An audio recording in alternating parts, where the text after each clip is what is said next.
Listen close, my people. Lock the deadbolt on that door, silence every notification on that phone, and pour whatever you're drinking into the biggest glass you own, because what just erupted inside the corner offices of the entire music business this week is not a squabble. It is not a shady story tossed on a burner account.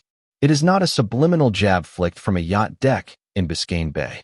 What landed on Tuesday is a boardroom execution carried out in a $12,000 blazer, signed in fresh ink, and hammered into every accounting sheet in modern hip-hop. And before I close the sentence rolling out of my mouth right now, every senior executive from 6th Avenue to Ocean Drive, from Peachtree to Sunset, from Camden Town to Yonge Street, is walking to their office doorway, twisting the lock 2 clicks, and shredding whatever weekend plans they had, because Curtis 50 Cent Jackson did not lob another jab at Rick Ross. Curtis Jackson bolted a furnace to the floor of this industry.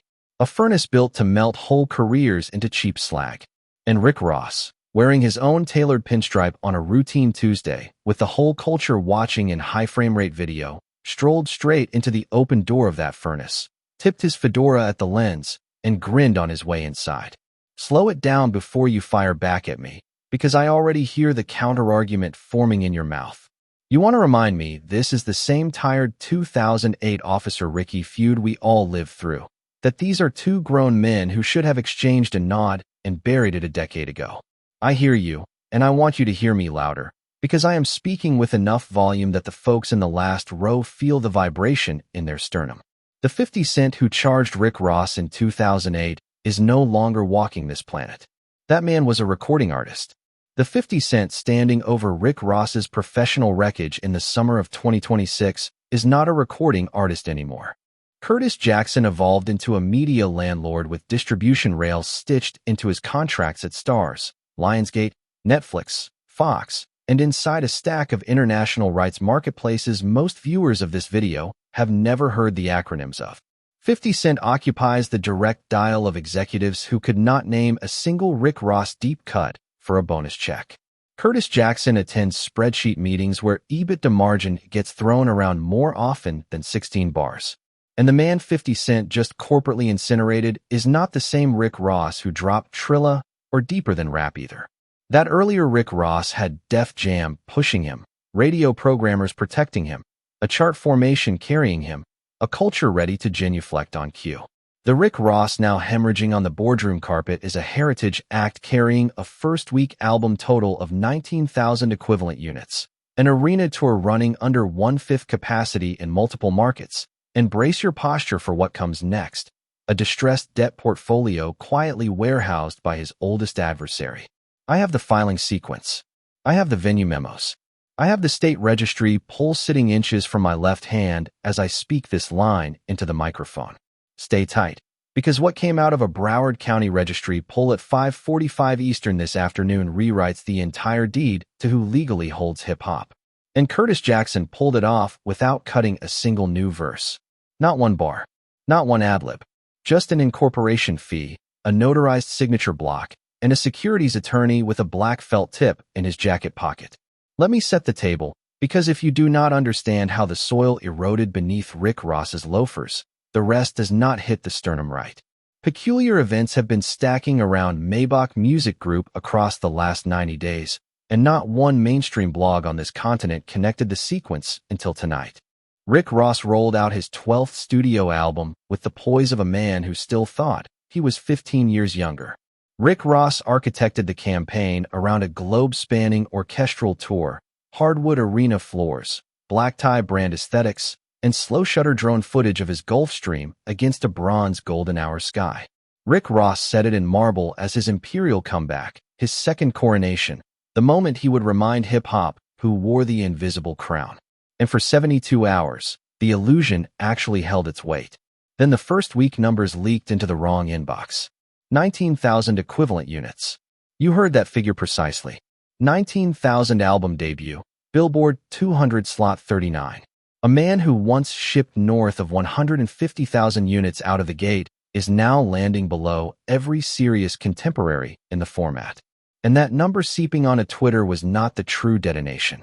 That number sliding into one specific executive inbox, the private inbox at G-Unit Film and Television, that was the detonation. Because Curtis Jackson has been sitting on a particular dossier for 17 years, patiently sharpening his knife in the shadows, waiting for exactly the coordinates the universe just gift-wrapped to his front step. Catch that. This is where the general audience keeps misreading Curtis Jackson. Most folks label 50 Cent petty. Curtis Jackson is not petty. Curtis Jackson is patient. That lone distinction is the one Rick Ross failed to register for a decade and a half. 50 Cent has been silently piling leverage in the dark corners. Rick Ross has been publicly piling jet skis on Instagram carousels. When the venue reports began pinging inboxes, arenas booked at 19, 20, 22% capacity, front rows papered with buy one get one promo codes routed through third-party aggregators. 50 Cent did not laugh audibly. Curtis Jackson quietly closed his MacBook, stood up, walked into a legal huddle on the top floor of his production suite, and issued one instruction. Not a diss record, not a viral meme, an instruction. And the second Curtis Jackson uttered it, the entire industry began rerouting around Rick Ross the way a river bends around granite. It can no longer move. Because Curtis Jackson does not need to beat Rick Ross on a record anymore. 50 Cent is in the business of purchasing floors. The floor you stand on. The floor you walk across. The floor you sign paperwork on. And when Curtis Jackson owns the floor, the individual balanced on top of it is already inventory. Already a line item on somebody else's spreadsheet. He simply has not been faxed the notification. Here is where the ground began to slide. On Tuesday morning, before most executives finished their first double espresso, a coordinated wave of confidential legal memoranda went out from Curtis Jackson's counsel to the boards of 3 major distribution networks, 2 international live events conglomerates, and 1 dominant streaming service. The letters were not threats. The letters were reminders. Reminders that G-Unit Film and Television's multi-year production pipeline, a pipeline currently underwriting a significant slice of the premium cable and streaming universe, could quietly be re-evaluated in the event these same partners continued to distribute, promote, host, or otherwise elevate Rick Ross's catalog and tour calendar. Reread that at half speed, because the phrasing is doing more precision work than any diss record ever cut. 50 Cent did not ask them to drop Rick Ross. Curtis Jackson asked them to pick a side. And when you are a boardroom sitting on a 9-figure content slate with 50 Cent on one plate and a 19,000-unit debut on the other, that is not a calculation. That is a foregone conclusion. There is not one executive in that building willing to eat a loss on a Rick Ross tour stop at the price of their own production revenue. Not one. Not on any Tuesday. Roll with me on this next turn, because the speed of the collapse is the actual story. By 10 o'clock the same morning, an internal memo escaped a major venue booking agency. 3 arena stops on Rick Ross's European and domestic tour route were flagged for administrative hold pending, and I am quoting the memo directly, a full operational and financial risk reassessment. Venue underwriters cited insufficient advanced ticket velocity and elevated operational exposure, which is corporate translation for we are not swallowing a loss on a man Curtis Jackson just informally blackballed. And the dominoes did not tip in a stagger. The dominoes tipped in time. Streaming playlist placements began silently peeling off Rick Ross's new album before the lunch bell. Programming directors stopped picking up. Radio spins locked in for the weekend suddenly slipped from the grid.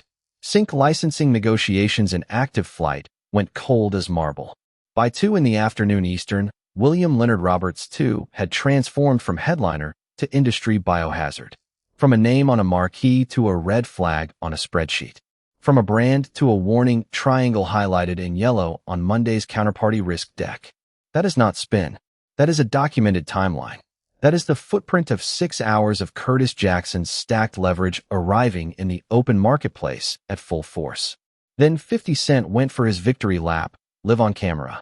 Curtis Jackson always goes for his victory lap on camera. But this time the lap was cinema grade. 1 photograph. 50 Cent parked at the head of a slab of mahogany conference table. 6 executives in charcoal pinstripes fanned along either side of him. A leather portfolio flipped open in front of him. A single fountain pen laid across the top page like a full stop at the tail of a sentence. Caption printed underneath in stark white type. 6 words that lit the internet on fire. Told y'all I was sweeping the floor. Then the follow-up post landed 30 seconds later. Nobody is booking the fake boss. Labels don't want him. Venues don't want him. The bots got flagged. Wrap it up, Ricky. The lights are out.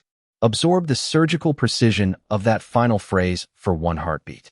Not the lights go out. Not the lights are dim. The lights are out. Present tense. Declarative. Terminal.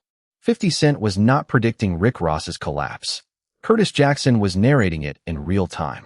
And the culture, the same culture that let Rick Ross carry the biggest boss crown for 15 straight calendar years, did not defend him.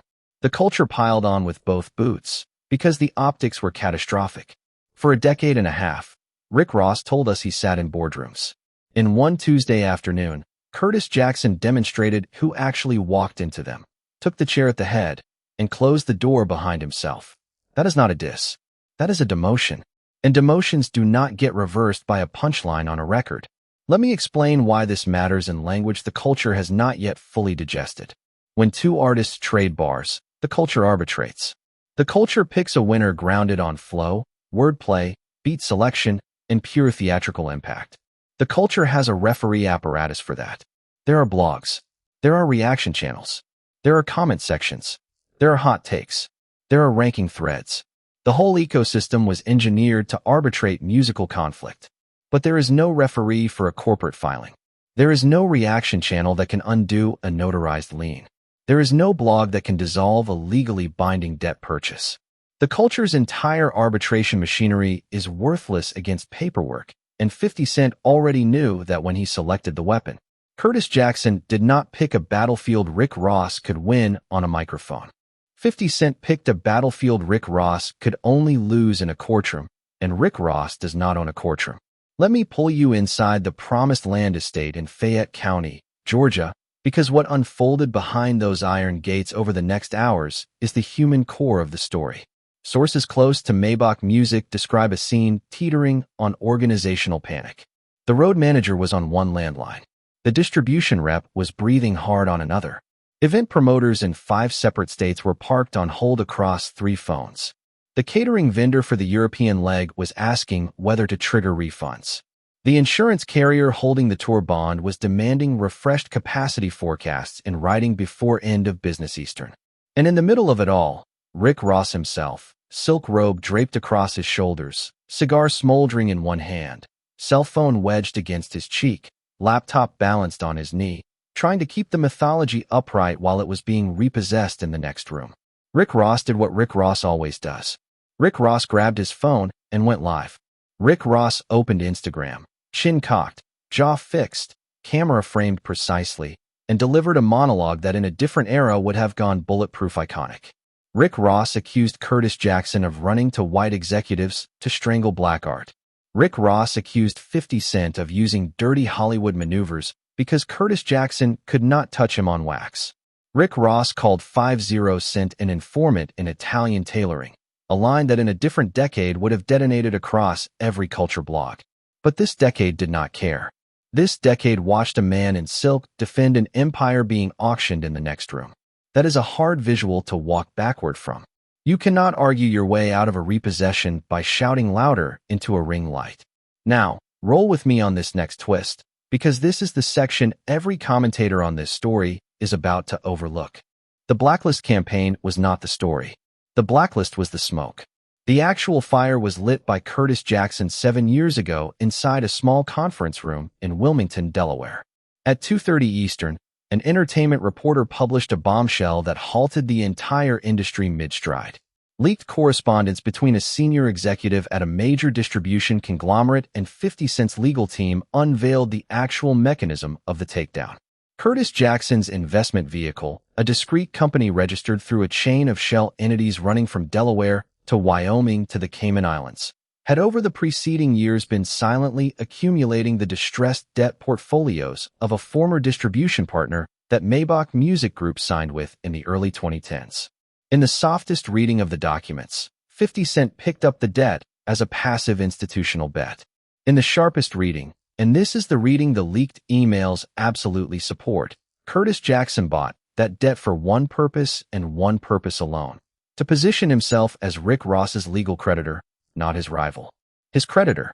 That single word carries more freight than any other word in this entire report. A rival can be out-rapped. A rival can be out-tweeted. A rival can be out-promoted. A creditor can only be paid. This is where the ground fractures wide open. Because if you are Curtis Jackson's investment vehicle and you hold live liens on Rick Ross's original distribution obligations, then every dollar Rick Ross's new album pushes, every streaming royalty, every tour settlement, every catalog sync placement, every t-shirt handed across the merch counter at the back of the arena is legally subject to garnishment the moment it hits Maybach Music's accounting pipeline. Let that fact settle in your chest for a beat. Rick Ross was not merely losing money on this album cycle. Rick Ross was generating money for 50 Cent on this album cycle. Every stream, every ad-supported play, every arena seat, every ringtone downloaded in a country Rick Ross has never once toured. Every single penny. The paycheck was not routing back to the Promised Land estate. The paycheck was crossing state lines to G-Unit's finance office. Curtis Jackson understood this before he mailed the first letter. That is the exact reason 50 Cent mailed the first letter. 50 Cent was not attempting to bury the album. Curtis Jackson was attempting to inflate the garnishment. 50 Cent wanted every dollar to arrive stamped with his name printed on the memo line in permanent black. That one sentence is what turns a rap beef into a business model. And the business model is elegant in a way that should terrify every artist who has ever signed a distribution contract without reading every clause 3 separate times. Because the debt acquisition was not a lump sum transaction. According to the leaked correspondence, Curtis Jackson's investment shell picked up the portfolio in tranches across a 36-month window. Each tranche priced at a discount reflecting the eroding value of the underlying distribution paperwork. Translation for the non-finance folks locked in with me on this segment. 50 Cent bought the paper cheap because the paper was already deteriorating. And he bought it in fragments so no single transaction would ever set off a regulatory flag or leak into a trade publication. By the time the last tranche closed, Curtis Jackson controlled the full lien stack, and not one industry reporter had caught a whisper of it. That is not improvisation. That is a 3-year acquisition roadmap executed with institutional discipline by a man the culture still insists on labeling a rapper. 50 Cent stamped the final period himself. A short clip. Private aircraft cabin. Champagne flute lifted to the lens. Laughing so violently, he had to press his knuckle against the corner of his eye. I owe you, Ricky. I owe you. Every time somebody clicks a track off that flop, the deposit lands with me. Thanks for the 19,000 units. I'll grab my percentage Friday. And the internet did what the internet always does. The internet metabolized the tragedy into memes inside 11 minutes flat. Rick Ross photoshopped into a G-Unit polo with a name tag stamped Employee of the Month. Rick Ross clocking in at a G-Unit office with a punch card in his hand. Rick Ross's Wingstop uniform digitally spliced into a G-Unit uniform down to the branded visor. A forged doctor's note with Curtis Jackson's cursive signature scrawled at the bottom. The biggest boss brand, a brand Rick Ross spent 2 decades engineering, defending, and monetizing, was pulverized inside a single news cycle. Here is the terrifying part for anyone sitting in a comparable seat tonight. The pulverization was not the pain. The pulverization was the anesthesia. The real pain, the true financial injury, is that Rick Ross now has to choose between performing the album and canceling the album, and both options are losses. Perform it, and Curtis Jackson collects. Kill it, and the venue overhead plus turbine fuel costs devour him from the inside.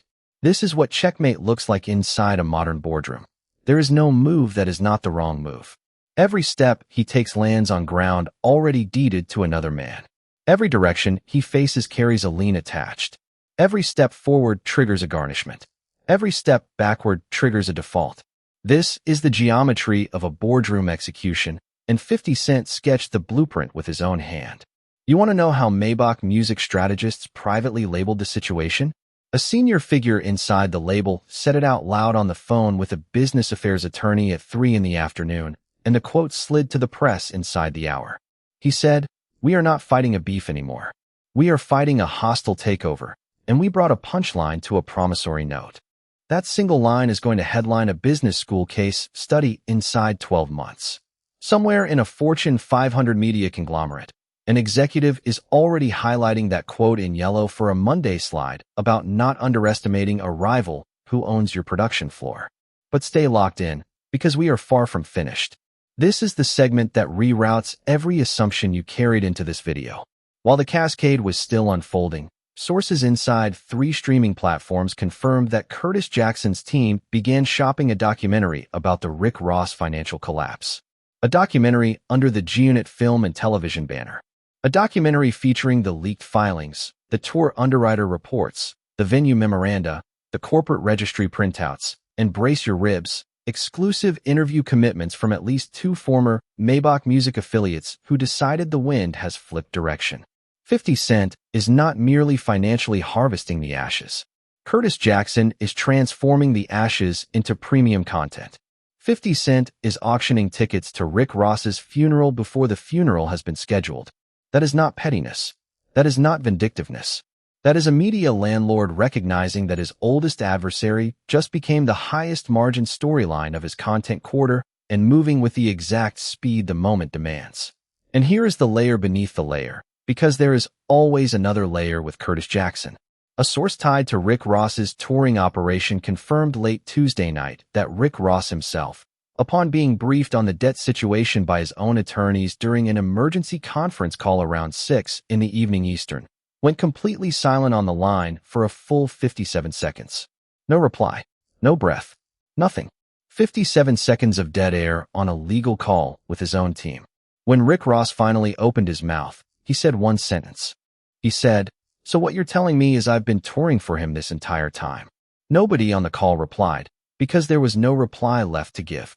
Curtis Jackson had already won the war before Rick Ross realized the war had been declared. And by the time Rick Ross mapped the terrain, the geography had been redrawn, the ownership had been retitled, and the floor beneath his brand was already stamped in another man's name. Pan the lens wider with me for a beat and understand the broader stakes here. This story is not merely about 2 rappers with 15 years of shared history between them. This story is about a fundamental rewiring of who holds the actual power inside modern hip-hop. For 20 straight years, the culture measured power by charts, by chains, by cars, by feature verses, by first-week numbers, by radio rotations, by BET moments. That measurement system is officially obsolete. The new measurement is who owns the paper, who owns the distribution rails, who owns the production pipeline studios rely on for the next fiscal quarter. Curtis Jackson mapped this out first. 50 Cent mapped it out 10 years before anybody else in the culture even framed the question. And Rick Ross, who spent that same decade calling himself the biggest boss, who spent that same decade posting bank statements in his stories, who spent that same decade rapping about ownership as a metaphor, never once glanced upward to notice that the actual ownership rails were being repossessed by the same man he was certain he had already beaten.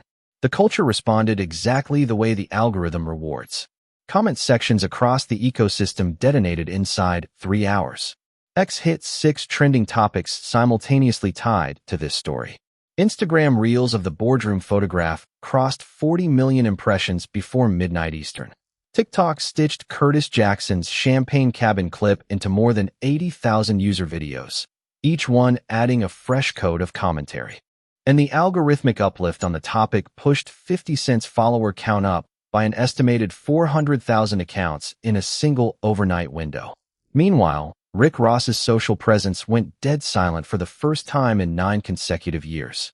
No jet ski, no cigar, no slow-motion drone pan over the Promised Land estate. Just silence. And silence, in the era we are currently living inside, reads as guilt confirmation to an audience trained to interpret every second of dead air as an admission. Here is the twist mainstream has not yet stitched together. This entire choreography, the letters, the leaks, the boardroom photograph, the champagne clip, the documentary pitch, was executed on a Tuesday for one very specific reason. Tuesday is the day the industry publishes its refreshed chart projections. Curtis Jackson timed the whole cascade to hit the precise news cycle that would be dominated by Rick Ross's collapsing chart numbers. He did not merely execute the takedown. 50 Cent synchronized the takedown to the media beat that would amplify it the loudest. That is not luck. That is not petty rap drama. That is a Harvard-tier media playbook operating 3 moves ahead of the target. Every element was prepositioned. Every asset was preloaded. All Curtis Jackson had to do was hit send at the correct hour, and the entire industry ecosystem finished the demolition on his behalf. And now let me walk you through what happens next, because this story carries consequences that reach far beyond Rick Ross. Every legacy artist in the culture is watching this unfold and quietly re-auditing their own contracts. Every mid-tier rapper limping on a fading tour cycle is dialing their business manager tonight and asking sharp questions about who actually owns the paper beneath their distribution deal. Every label executive is being pulled into emergency huddles tomorrow morning about counterparty risk exposure they never previously modeled. 50 Cent has not merely ended Rick Ross. Curtis Jackson has just drafted a new rule book for the entire industry, and every artist reading it is being forced to confront the ugly reality that they may not actually own the machinery generating their income. They may simply be renting it month by month from a landlord they have never met in person. Rick Ross's team pushed out a statement at 9:47 in the evening Eastern. The statement stretched 3 paragraphs long, drafted by a crisis communications shop out of downtown Atlanta, and read exactly the way every doomed celebrity crisis statement in modern memory has read. It denied nothing specific. It confirmed nothing specific. It gestured toward legal remedies without listing a single filing. It thanked fans for their continued support. And it closed with a line about Rick Ross remaining focused on his art, which is corporate polite translation for "we have no strategy remaining, and we are stalling for time while our attorneys attempt to assess whether the situation is recoverable." It is not recoverable. The paper trail is watertight. The legal filings are notarized. The corporate registrations are time-stamped. Curtis Jackson did not leave a single procedural crevice for Rick Ross to exploit. Every I is dotted. Every T is crossed. Every legal instrument that could be sealed shut has been sealed shut. By 11 o'clock at night Eastern, an unnamed A-list rapper, an artist sitting on north of 300 million career streams and an active tour calendar, posted one cryptic emoji on his story, a pair of eyeballs. Nothing else. No caption. No context. But every executive in the culture read that emoji identically. That rapper was watching the collapse in real time and privately calculating whether his own distribution paperwork carried similar exposure. Curtis Jackson's dismantling of Rick Ross has triggered a silent audit sweeping the entire genre. Every artist with heritage contracts inked in the early 2010s is right now checking who owns what, who owes whom, and whether the person they assumed was their partner is actually sitting on paperwork that could liquidate them the same way. This is the ripple effect of a boardroom execution. The target dies once. The industry recalibrates forever. And the recalibration is already visible if you know which windows to peer through. 2 major booking agencies quietly rewrote their artist risk assessment protocols within 48 hours of the Rick Ross news breaking. A senior agent at one of those agencies, speaking on background, confirmed that their internal scoring model now contains a fresh variable labeled counterparty leverage exposure, which is corporate shorthand for does any single external entity hold enough contractual grip over this artist to collapse their touring revenue overnight. That variable did not exist in any booking agency risk model before Tuesday. It exists now because Curtis Jackson proved it could happen, and the agencies booking arena tours for a living cannot afford to pretend it cannot happen to their next client.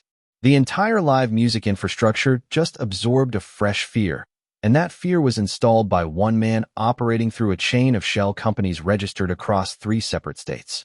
You know what makes this even more surgical?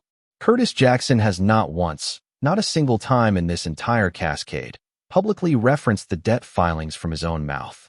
He has posted memes. He has posted champagne clips. He has posted boardroom stills. But 50 Cent has not confirmed the actual mechanism of the takedown on record. Curtis Jackson is letting the leaked emails perform the confirmation. 50 Cent is letting the industry insiders perform the amplification. He is letting the media perform the distribution. He is standing back with a chilled martini and letting the narrative construct itself around evidence he never had to personally present. That is the distinction between a rapper and a mogul. A rapper defends his position. A mogul lets the position defend itself. And the silence, the deliberate withholding of on-record confirmation, is itself a weapon. Because every minute Curtis Jackson refuses to confirm the death story on record, the media fills the vacuum with speculation, with analysis, with leaked documents, with insider quotes. The narrative builds itself. The story compounds interest. Every outlet covering the cascade is performing 50 Cent's messaging free of charge, and none of them realize they are functioning as his distribution arm. Curtis Jackson converted the entire music press into his PR department without signing a single retainer. That is a level of media architecture most Fortune 500 communications teams would study for a full semester and still fail to replicate. Meanwhile, the streaming numbers on Rick Ross's back catalog have begun shifting in ways the casual observer would not clock, but that any Maybach music accountant is staring at with a knot forming in their stomach right now. Streams on the deep catalog cuts have spiked, which sounds like good news until you understand what it actually means. Every one of those additional streams is generating a royalty payment. Every one of those royalty payments is flowing through a distribution partner. And that distribution partner is subject to the same lean framework Curtis Jackson's investment vehicle has been quietly assembling for the last 7 calendar years. Translation: the more people stream Rick Ross this week out of morbid curiosity, out of nostalgic loyalty, out of solidarity, out of pure spectacle, the more money is being generated for Curtis Jackson's account rather than for Rick Ross's account. Every act of fan support is now mechanically an act of financial contribution to 50 Cent's balance sheet. The fan base itself has become a revenue pipeline for the man who dismantled their favorite artist. Nobody in the mainstream press has articulated that yet, but by Friday morning, every finance blog and business publication will be writing about it in some form. Let me close the loop on one final piece, because most commentators are going to miss it since they are not reading the corporate registration timeline carefully enough. The shell company Curtis Jackson used to acquire the distressed debt was registered exactly 17 days after Rick Ross made a public statement in an interview claiming, and this is a direct quote from the archived tape, that 50 Cent's career was already finished and his best days were behind him. 17 days. That is not coincidence. That is precisely the response window a corporate attorney requires to draft, file, and notarize a new investment vehicle. Curtis Jackson watched that interview. 50 Cent closed his laptop. Curtis Jackson picked up the phone to his lawyer. 50 Cent opened the vehicle. Then Curtis Jackson waited 7 years for the correct moment to activate it. 7 years of silence. 7 years of patience. 7 years of Rick Ross posting cars and cigars and boasting on Instagram, never once realizing that the man he had publicly written off was quietly welding the financial guillotine that would eventually descend on the back of his neck. That is what separates this moment from every rap conflict that came before it. Every previous beef carried a soundtrack. This one carries a corporate registration history. Every previous beef closed with a diss record. This one closed with a garnishment order. Every previous beef eventually cooled. This one has 30 more years of compounding interest attached to it. Rick Ross does not get to move past this the way legacy artists have moved past feuds in the past. Rick Ross has to pay it off, literally, in real dollars, on a schedule Curtis Jackson personally drafted. And every dollar he pays reinforces the exact hierarchy 50 Cent has installed at the top of the culture. So where does this leave us? It leaves us watching a man in a silk robe pretending to be an emperor while his empire is being auctioned across a mahogany conference table in an office building he has never physically visited. It leaves us watching a culture confront the difference between wealth and ownership, between spending capital and controlling capital, between rapping about being a boss and actually being one. It leaves us watching Curtis Jackson execute a decade-plus revenge blueprint with the composure of a man who never once broke a sweat, never once elevated his voice, never once let a flicker of emotion leak into the strategy. It leaves us watching an entire industry recognize, all at once, that the game has been rewritten, that the metric has been rewritten, that the winners and losers of the next decade are going to be sorted not by chart position, but by paperwork ownership. And it leaves you, the person listening to my voice at this very second, with one question I want you to sit with tonight while your head hits the pillow. When the smoke finally clears from this cascade and every industry insider has finished drafting their memos and every music blog has finished publishing their breakdowns and every rival artist has finished quietly reviewing their own contracts, one question is going to remain unanswered on the table. Was Rick Ross taken down by 50 Cent? Or was Rick Ross taken down by Rick Ross himself? By a decade and a half of underestimating the exact rival he should have been surveilling most closely, by mistaking noise for strategy, and by confusing performance with power. Drop your verdict in the comment lane below. Tell me who you think really pulled the trigger on this one. Tell me whether you saw the ambush coming or whether Curtis Jackson blindsided the entire culture. And tell me what you think happens to Maybach music by the end of this calendar year, because I have a theory forming that I am going to unpack in the next drop. And if you thought this breakdown was heavy, the next one is going to shatter the frame. That is the receipt. That is the receipt. That is the receipt. Every corporate filing referenced in this breakdown is publicly searchable in the appropriate state registries. Every quoted figure has been cross-referenced against 3 independent industry sources. Every timeline reconstructed in this segment is documented and independently verified. What Curtis Jackson executed on Tuesday afternoon is not going to be forgotten by the culture, by the industry, or by any artist paying attention to the machinery beneath the surface of their own career. The boss crown has been retitled. The new landlord has already swapped the locks. And the man who spent 20 years telling the world he owned everything just discovered in the harshest possible way that ownership is a thing you have to prove on paper, not a thing you get to declare on a record. I will catch you on the next drop. Take care of yourselves out there, my people.